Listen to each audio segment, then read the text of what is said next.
لیجئے گا، یہ واقعہ سن کر سبق لیجئے گا۔ حجاج بن یوسف کا ایک سپہ سالار تھا جس کا نام محلب تھا، بڑا تکبر کے اندر آکڑا پھرتا تھا، یعنی مال و متاع بھی کافی تھا، اور پھر سپہ سالار تھا، فوج اس کے ماتحت تھی۔ وہ اپنے گھمنڈ میں رہتا تھا، تکبر کے اندر چلتا تھا، اس کے کپڑے بڑے ہوتے تھے اور وہ زمین پر گھسیٹتے تھے، اور وہ ریشم کا لباس پہنتا تھا۔ تو یہ محلب ایک دن ریشمی لباس پہنے ہوئے اپنے تکبر میں اکڑ کر چل رہا تھا۔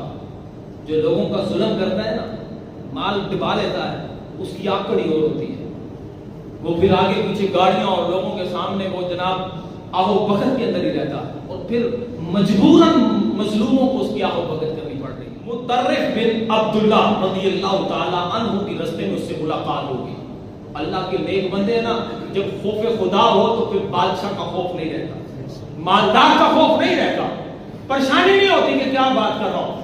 حضرت مطرف بن عبداللہ رضی اللہ تعالی عنہ اس محلب کے سامنے کھڑے ہوئے کہ تو تکبر کے اندر چلا، یہ تکبر تجھے زیب نہیں دیتا، تکبر تجھے زیب نہیں دیتا، اللہ نے اسے منع فرمایا، تکبر کرنا حرام ہے، تیرا یہ زمین پر اکڑ کر چلنا ٹھیک نہیں ہے۔ اس نے آگے سے پکار کر کہا تمہیں پتہ ہے میں کون ہوں؟ ہمارا بھی یہی حال ہوتا ہے، جب ہم کسی مظلوم سے یا کسی ادنے سے، کسی ناقص سے، کسی چھوٹے بندے سے لڑنا شروع کرتے ہیں تو ہمارا جو بڑا والا جو بندہ ہوتا ہے وہ کہتا ہے تو جانتا ہی نہیں میں کون ہوں، تینوں میرا پتہ نہیں ہے۔ آج کل عوام ایسے طرح لڑتی، اگلے ذات پر لڑائیاں بیٹھ کر بیٹھے ہوئے، تیری فلاں کاسٹ ہے تو میری فلاں کاسٹ ہے، تو ہمیں سارا پتہ ہی نہیں، اسی فلاں ہوں گے۔ یعنی یہ بدماشی کے نئے نئے طریقے ہمارے سامنے ہیں۔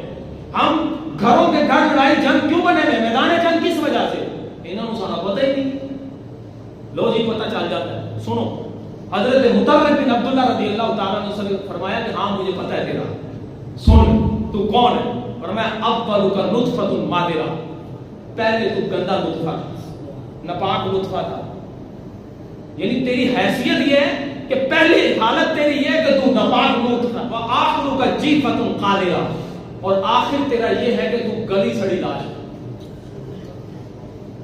اور پھر تیسرا جملہ ارشاد فرمایا انت بین ذالک تحمل العذرہ، اور تیری حالت یہ ہے کہ پیدا ہونے سے لے کر مرنے تک کے درمیان تو پیٹ میں گند لے کر گھوم رہا ہے۔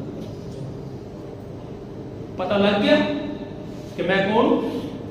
اس نے جب یہ سنا تو شرمندگی کے ساتھ آنکھیں نیچے کر کے، سر نیچے کر کے، عاجزی کے ساتھ توبہ کرتا ہوا آگے چلا۔ تو جب ہمیں پتہ ہے یار ہماری ابتداء ناپاک ہے، انتہا گلی ہوئی سڑی لاش ہے، درمیان میں پیٹ کے اندر ناپاکی لے کر گھوم رہے، تو پھر آکر گائے رب کا خوف پیدا ہوگا نا، تو پھر بندہ اپنے رب کے معاملات کے اندر فوراً بڑھ کر اپنے رب کو راضی کرنے والے کاموں میں مشغول